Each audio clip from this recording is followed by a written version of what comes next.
Assalamualaikum warahmatullahi wabarakatuh. Halo semuanya, ketemu lagi bersama kami di podcast Ngaso, ngobrol asik osis. Oke, ketemu lagi bersama saya Isna Hori Fadilah. Semoga nggak bosan ya, karena kemarin waktu itu juga udah pernah saya gitu. Tapi tenang, kali ini kita ditemani sama host baru kita nih, yang pastinya asik dan kece. Yap, kenalin, saya Anissa Nur Fauzia di sini sebagai host baru yang akan menemani Isna untuk berbincang-bincang nih dengan narasumber spesial kita. Siapa tuh? Siapa ya? Ya, yaitu Bapak Bapak Yulianto. Selamat datang Bapak Yulianto di podcast Ngaso kami. Terima kasih atas undangannya, terima kasih ya. Luar biasa ini acaranya. Ya. Ini menjadi kesempatan kita nih untuk belajar tentang, ya pastinya nggak akan jauh-jauh dari kurikulum gitu, dan juga dari sudut pandangnya Pak Yuli ini gitu. Siap. Oke Pak Yuli, kita Gimana Isna? ya sebagai host ya, saya akan tanya nih tentang beberapa hal tentang kurikulum Merdeka gitu Pak. Oke. Baik, sebelumnya saya ngapresiasi dulu ya kegiatan luar biasa ini ya, dan terus berkarya di sini saling kolaborasi. Saya bangga dengan acara ini. Terima kasih. Kemudian terkait dengan kurikulum Merdeka, itu memang berawal dari tahun 2020. Waktu itu ada efek pandemi ya. Iya, Di pandemi. COVID-19 itu kan. Kaget. Tuh, semua Langsung nggak kaget. menyangka, Nggak kan? menyangka. Nah kemudian waktu itu dibuatlah kurikulum prototipe, diuji coba dulu, ada 3.000 sekolah. Waktu itu kita belum ikut di situ. Kemudian 2021 baru kita ikut mencoba ini. Nah kurikulum itu ternyata memberi sesuatu yang menginspirasi kita semua dunia pendidikan, dan akhirnya di tahun berikutnya kan lebih banyak yang mengikuti kurikulum ini. Benar. Jadi kurikulum Merdeka itu memang mengedepankan pengembangan karakter, penguatan soft skill gitu ya. Iya. Maksudnya dikuati, ini penting loh ini ya Benar-benar. Tapi karakter itu itu ya. juga kerasa banget Pak gitu. Ya. Sangat berguna. Terus yang kedua itu memang memilih yang materi-materi esensial. Jadi yang Esensial, itu yang- esensial yang Iya. baku, yang utama itu yang iya. betul-betul dibentuk berguna gitu ya. ya, Ya. di kehidupan. Kemudian yang ketiga, merdekanya kelihatan sekali dalam kita sebagai guru diberi kepercayaan, fleksibilitas ini ya. Iya, Fleksibel benar. gitu ya dalam merancang, menyiapkan. Ya.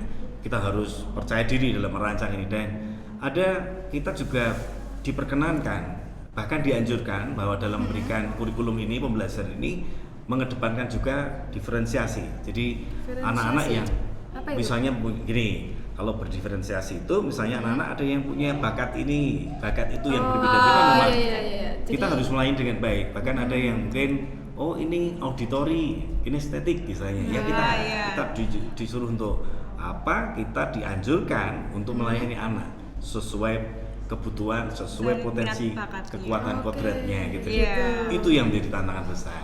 Gitu. Oh, jadi sebenarnya Fleksibel tuh ya ini. juga tujuannya tuh luar biasa ya Pak, Sangat mengembangkan luar biasa. setiap Iya. potensi anak Betul. gitu. Benar.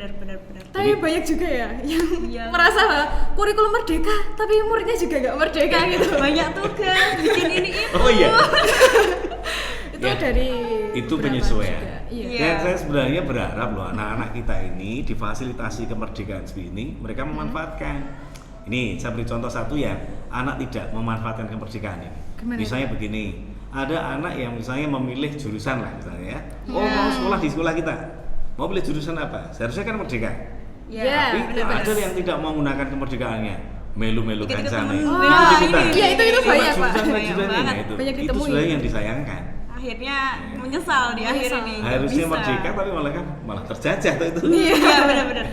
Tidak menggunakan kemerdekaannya, dia suka apa dan sebagainya. Itu yang nanti perlu kita bina bersama, kita luruskan gitu. Seperti Iya. itu. Ini juga proses belajar nih untuk siswa-siswi ya Pak, untuk Betul. tahu apa sih sebenarnya tujuannya itu buat, dan juga efeknya gitu untuk para siswa-siswi gitu ya Pak. Sebenarnya itu tadi, kalau tujuannya bisa dilihat dari karakter atau ciri khas tadi ya. Jadi kita bisa, tujuannya ini betul-betul akan menyiapkan anak-anak kita Iya. generasi ini itu agar tumbuh sesuai kekuatan kodratnya. sesuai potensinya, Iya. gitu ya. Sehingga nanti kita melayani secara esensial apa tuh yang dibutuhkan anak-anak, gitu kan. Iya. Kemudian kita kemas dengan fleksibel melihat dari karakter anak, dan lebih lagi tadi tujuannya menguatkan karakter anak. Biar Karakter. besok jadi generasi yang mandiri, berakhlak mulia, gitu ya. Iya. Berprofil Pelajar Pancasila. Betul. Nah, Gitu. Pak Yuli, aku mau tanya nih Pak. Di kurikulum Merdeka ini kan juga pasti yang kita tahu ada yang namanya P5 nih. Oke. Profil Ayo, penguatan Diawali dengan apa? profil Project. project penguatan profil pelajar Pancasila. Panjang banget. Wah, Jadi memang kita harus terus mengimplementasikannya, gitu ya. Jadi kalau ini tadi yang pertama tadi kan itu menguatkan soft skill, gitu kan, soft skill karakter. Nah, yang dipilih memang yang di sini profil pelajar Pancasila. Jadi itu nanti kan ada 6 dimensi ya, yang luar biasa dimensinya ya. Ada berakhlak mulia, kemudian ada Iya. kritis, berpikir kritis dan sebagainya, penalatistis itu ya. Kemudian ada kreatif, gotong royong, kebinekaan global. Gitu. Nah, kemudian nanti ada juga elemen, ya kan, kemudian sub elemen, gitu ya, yang dijabarkan nanti dalam atau diimplementasikan dalam sebuah tema. Nah, gambarannya begini, kalau P5 ini masuk yang namanya co-kurikuler, kan ada intra, ada ada iya, ekstra itu kan. Oh iya. Kalau ekstrakurikuler berdasarkan pilihan mereka, gitu kan. Iya, benar. Kalau co-kurikuler itu memang ini pembelajaran yang memang juga akan menguatkan karakter. Dan P5 ini kalau dari struktur kurikulum itu mengurangi jam pelajarannya. Jadi misalnya gini, Benar. Iya, ada misalnya pendidikan agama 1 tahun misalnya 108. Ini diambil itu ini misalnya 36 misalnya atau 18 ya. Diambil 18, kemudian ada mapel-mapel diambil 18, nah terkumpullah jam pelajaran misalnya kayak kalau kelas 10 nih ya. Kelas 10 itu ada 288 jam dari pengurangan itu. Nah, nanti kemudian dijabarkan dalam proyek-proyek yang bertemakan ini P5 ini. Iya, Gitu ya. gitu, iya. Jadi gambarannya P5 seperti itu, jadi untuk menguatkan karakter anak, kemudian nanti diimplementasikan dalam tema-tema yang ini kalau SMK itu kan temanya yang wajib adalah kepekerjaan. Oh Iya, iya, pasti Gitu? untuk menyiapkan Kelas nanti 1, dunia kelas kerja. 1 itu kan kalau kelas 10 ya, kalau kelas 10 itu 2 tema wajib, 2 tema pilihan, sorry, 1 wajib. Iya. Kalau kelas 11 ini 1 tema wajib, 1 pilihan. Pilihan. Pilihan. Kalau kelas 12 nanti 1 wajib Wajib. saja. Iya. Jadi seperti itu untuk P5. Gitu. Tapi waktu P5 juga kan tadi ada poin Oke. gotong royong. Ya. Nah, ini saya juga benar-benar merasakan ya waktu jadi gotong royong dan juga kerjasama itu benar-benar harus dibutuhkan banget, itu penting dimensi banget. yang memang kita kita upayakan supaya itu betul-betul kuat. Ya, Iya. kolaborasi gotong royong kan penting ya. Penting Penting banget, Pak, penting banget, untuk penting banget. Betul. biar lancar semuanya gitu. Nah, ini kalau saya gantian tanya boleh ya? Boleh. Coba ya. Apa ini? Coba kalau itu loh yang kalian dari P5 yang pertama dulu apa itu yang kan suara sama demokrasi ya? aja lah ya saya. Oh Apa? iya, Kasih. Ada nggak itu dimensi gotong royong yang dimunculkan di situ? Ah, itu Ada pasti sih ada, Pak. Iya, Kita betul. buat itu semua juga gotong royong, kita TPS, kolaborasi dan ya. sebagainya. kolaborasi sama anak-anak Betul.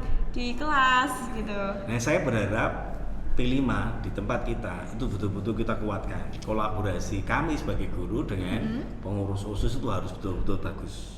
Ya. Iya, Nanti pasti menghasilkan P5 itu yang betul-betul bermakna. Itu harapan kita. Oke. Gitu, ya. Oke Pak Yuli, Hmm.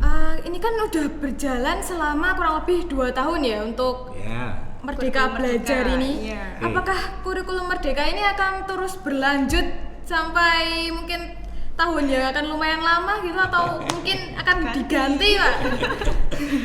Gini ya, saya agak susah jawabnya ini ya. Tapi kita berpikir positif saja bahwa apapun yang dirancang itu kalau saya mengajak Anda sebagai murid ya, meskipun kami juga terbuka menerima masukan ya, tetapi pada kondisi ini memang kita percaya saja bahwa itu akan dirancang demi kebaikan anak-anak, demi kebaikan generasi. Nah, kalau misalnya ditanya ini akan berubah apa tidak, itu kami juga tidak bisa menjawab secara pasti. Tapi saya berharap kalau ada sumber berita yang belum dipastikan itu benar gitu ya, lebih baik kita hati-hati. akhir-akhir ini juga ada berita kan, misalnya, Iya. wah ini Mau ganti ganti nih. menteri, ganti gitu kan. Gitu. Terus ada informasi juga bahwa kurikulum Merdeka akan diganti dengan kurikulum nasional. Ternyata berita sebenarnya katanya bahwa kurikulum Merdeka akan diberlakukan secara nasional. Nasional. Karena kemarin kan masih ada opsional, siapa yang mau pakai Iya, masih iya. Merdeka atau kurikulum 13 itu ada gitu. Iya. Iya. Gitu. Nah, kalau kita sudah jalan 2 tahun, oke, kita percaya diri aja, dan apa yang sudah dirancang di sana kita coba maksimalkan, kita optimalkan demi kebaikan anak-anak kita. Gitu. Ya. Nah, Wow. keren banget. Keren sih. ya. Kurikulum Merdeka. itu juga kita harus benar-benar harus cepat beradaptasi juga. Iya. Nah, betul. Karena kurikulum tuh berubah-ubah. Kenapa sih Pak kurikulum itu Iya. berubah-ubah itu kenapa itu? Ya, Kenapa ini kayaknya penasaran juga ya. Iya, banget. Saya sendiri juga mengalami beberapa perubahan ya. Saya dulu waktu SD itu ya kurikulum 84 gitu kan, kurikulum 94, ada 2004 ya. Kalau dihitung dulu setiap 10 tahun. 10 gitu tahun. ya. Ini hanya analisa saya sih. Jadi kalau analisa saya itu mungkin dulu 10 tahun itu cukup. Misalnya sudah dirancang untuk mengevaluasi, kemudian nanti akan mengubah polanya gitu ya. Tetapi seiring berkembangnya zaman gitu, untuk saat ini kan luar biasa cepat itu perkembangan. Iya, teknologi. Globalisasi, Iya, IT gitu ya. benar-benar. Nah, bahkan banyak hal yang tidak saya bayangkan waktu saya kecil, bahwa saya akan bisa menikmati fasilitas seperti ini misalnya, ya. Iya. Iya. Ada video call dan sebagainya. Kemudian ada kemarin ada apa ya, waktu pandemi itu ada Zoom dan sebagainya Google itu. Meet. Iya. Gitu? Iya, banyak banget. Virtual itu dulu nggak kebayang. Nah, akan disayangkan kalau misalnya kurikulum itu kaku dan tidak dinamis. Oh, Nanti yang jadi oke. korban adalah anak-anak juga, toh. Juga nggak tahu Jadi- teknologi ya, Pak. Betul, harusnya itu sudah diberi apa ya, Kebebasan. istilahnya kebebasan, kemudian diberi fasilitas sesuai Iya. perkembangan teknologi Iya, sekarang. bener. Kalau masih pakai pola lama ya, Tidak nanti anak-anak sendiri yang rugi Iya. kan. Berhenti di jalan ya, Pak. Jadi kalau saya berpikir positif bahwa perubahan itu memang harus ada sebagai bentuk dinamis sebuah perangkat rancangan pedoman yang menyesuaikan dengan kebutuhan zaman. Gitu. Oh, oke, mengikuti Zaman ini Iya. dulu pastinya. Kalau cepat sekali kan perubahannya. Globalisasi. IT ya. Iya. Iya, benar. Oke, Gitu, Pak Ustaz. Yuli, ini untuk permasalahan remaja nih. Ya, Karena kita juga siswa SMK kan. kita. Remaja ini akan menjadi masa depan ya. Itu akan masa depan Indonesia nanti di tangan kita gitu. Betul, ya. Nah, gimana caranya untuk menurut Pak Yuli nih, gimana caranya untuk kita mengembangkan potensi yang ada di dalam diri kita nih, khususnya buat siswa-siswi di SMK Rota ini gimana, Pak? Ya, oke. Begini, kalau menurut saya itu pada fase umur seperti kalian ya, umurnya berapa ini?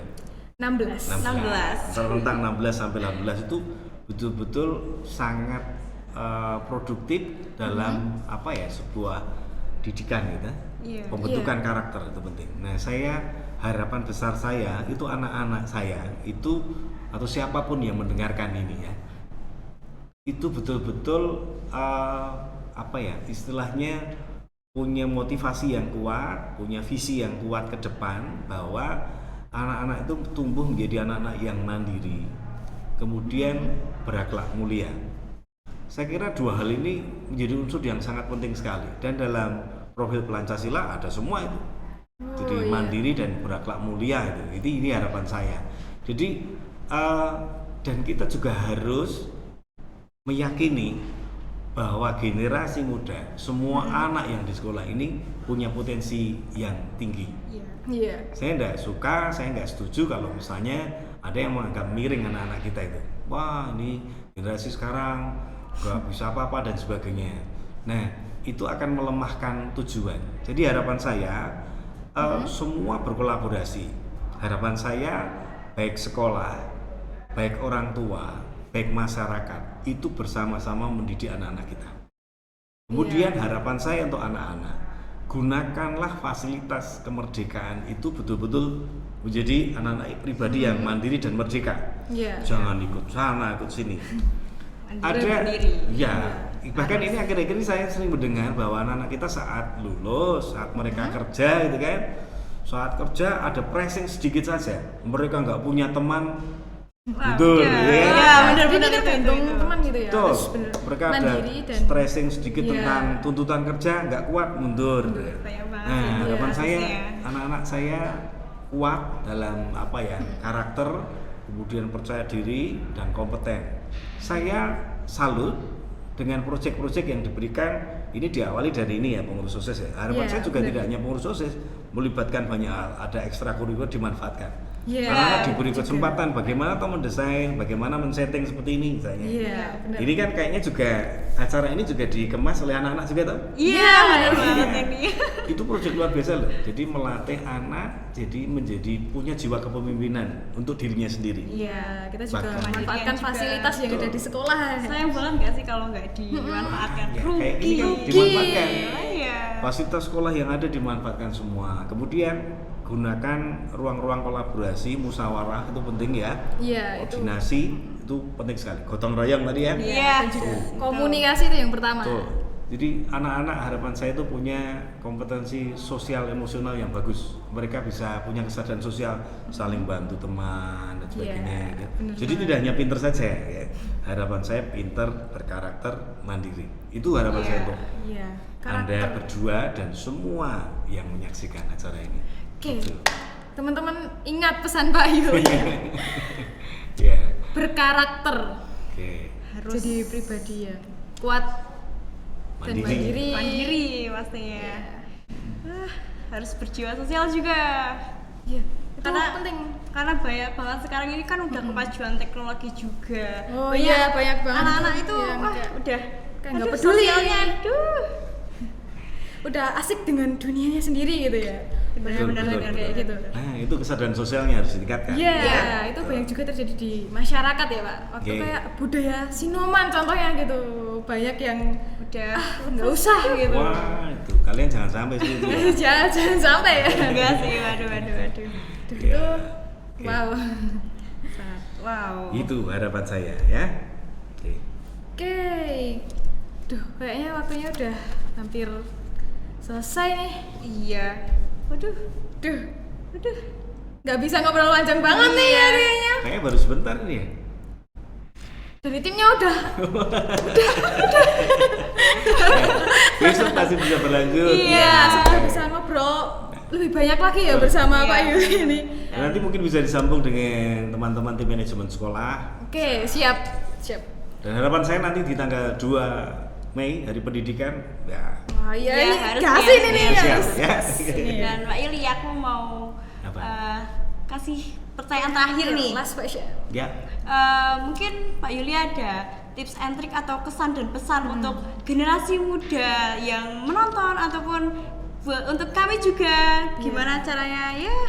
Ya kita kan siswa SMK ya Pak, udah Betul. dipersiapkan untuk di dunia kerja nanti Oke. gitu. Baik, sekarang saya khusus di SMK ini tadi ya. Oke, Jadi kalau kesan pesan tadi sekilas sudah saya sampaikan tadi. Iya. ini. Jadi saya berharap bahwa anak-anak SMK khususnya di SMK Rota Mbayat ini itu memanfaatkan fasilitas tadi untuk menguatkan kompetensinya ya. Dan saya berharap untuk lebih berani memimpin, gitu, berani misalnya menyampaikan pendapat. Iya, benar. Dan saya berharap apa yang dikemas, apa yang disetting oleh Bapak Ibu guru itu dimanfaatkan betul-betul. Saya kemarin mendengar sih ada yang, Pak sekarang kok banyak presentasi ya, gitu aja. Kok terlalu banyak presentasi lah. Itu memang kita mendapatkan masukan, misalnya dari sebuah perusahaan ya. Ternyata anak-anak kita sebenarnya terampil, pinter, tetapi apa ya? Ilmu Menyampaikan komunikasi pendapat kurang. komunikasinya Iya, kurang, gitu kurang. kan, seperti itu. Dan saya berharap kolaborasi itu dikuatkan, kemampuan berwirausaha ditingkatkan. Iya. Oh, iya. Saya gini, Isna misalnya suatu kelas itu kan 3 tahun itu nggak berubah itu. Enggak. Harapan saya malah, yuk kita gotong royong ya, kita misalnya membuat perusahaan, gitu Iya. ya. Wow, Kita bareng-bareng. usaha bareng gitu ya, Usaha bareng. merintis usaha bareng. Nanti boleh kerjasama dengan sekolah, misalnya di sini kan punya Teva, punya unit produksi, Iya. kerjasama, pinjam alatnya, bagi hasil misalnya. Nah itu saya yakin itu menjadi ajang latihan yang luar biasa untuk wirausaha. Dan kelak saat lulus kalian siap Bisa. berwirausaha, Iya. siap melanjutkan kuliah juga monggo, ya ta? Dan usahanya itu bisa dilanjutkan terus ya Pak. Iya. Dan harapan saya nanti ikatan alumni juga kuat ya, alumni Rota ini. Jadi besok saling kolaborasi, saling membantu pada saat besok misalnya ada yang sukses ya bantu yang lain. Itu harapan saya seperti itu. Kurikulum Merdeka banyak pesan-pesan di balik setiap programnya, bahwa anak itu didik untuk dengan karakter yang kuat, gotong royong yang kuat juga, sehingga nanti kolaborasinya baik dan empati, ya, kesadaran sosialnya juga harus tinggi. Jadi harapan saya seperti itu, dan harapan saya juga untuk anak-anakku semua, dengan globalisasi yang datang, ada teknologi yang besar yang diterima, tapi di balik itu juga banyak godaan. Iya, benar. Harapan saya perkembangan IT yang luar biasa itu dibarengi dengan bijak online. Paham ya? Iya. Anda bisa melihat, orang tua nggak bisa ngawasi secara utuh gitu ya. Jadi itu kalau misalnya Anda pengen berhasil, Anda pengen berkarakter yang kuat, Anda bahagia dunia akhirat gitu ya, hati-hati dengan godaan ini. Sangat disayangkan kalau misalnya perkembangan IT yang tinggi, tapi kita menjadi budak, tidak bisa menjadikannya sebagai sarana. Iya benar Pak. Paham ya? Paham. Jadi misalnya banyak tuh ya tontonan yang tidak baik, jangan diikuti. Iya. Kita Manfaatkan belajar yang... misalnya tutorial cara memperbaiki cara buat apa itu. Harapan saya generasi muda sekarang seperti itu. Gitu. Teknologi itu untuk kita menjadi lebih kritis lagi gitu ya Pak, untuk terus mencari tahu ilmu sebanyak-banyaknya gitu Pak. Mungkin kita juga masih muda nih, harus punya semangat yang full. Gunakan dengan sebaik-baiknya harus. Jadi nalar kritisnya harus dipakai. Ini bagus enggak ya gitu ya. Ini membangun saya enggak? Itu juga harus diterapkan. Ini implementasi kurikulum Merdeka. Gitu. Juga akan membentuk kualitas sumber daya manusia yang unggul juga Pak. Betul ya. Wow. Pesan dan Yuli ini trik yang sangat luar biasa ya teman-teman. Harus tingkatkan kualitas diri. Oke. Terima kasih banyak Pak Yuli atas ilmunya dan juga sama. Wow, itu bakal jadi pelajaran banget buat kita. Dan semoga di lain waktu kita juga bisa ngobrol, berbincang lagi lebih dengan panjang ya. Iya. Saya juga seneng banget ini, apresiasi ini. Jadi kalian perlu semangat, ya, kreatif. Ini harus dilanjutkan. Ya, itu udah terus berkarya. Keharusan kita sebagai anak muda. Oke, teman-teman, jangan lupa pantengin terus channel YouTube Rota Media TV untuk selalu tahu dan update video terbaru dari podcast kita, Podcast Ngaso. Ngobrol asik-asik. Mungkin Pak Yuli bisa ikutan slogannya kita. Gimana? Apa ini slogannya? Ini Pak. Ngobrol asik. Oke, bisa. Khusus segini ya. Oke. Siap. Jangan lupa terus pantengin dan juga tunggu video terbaru kami dari Podcast Ngaso. Ngobrol asik. See you on the next video.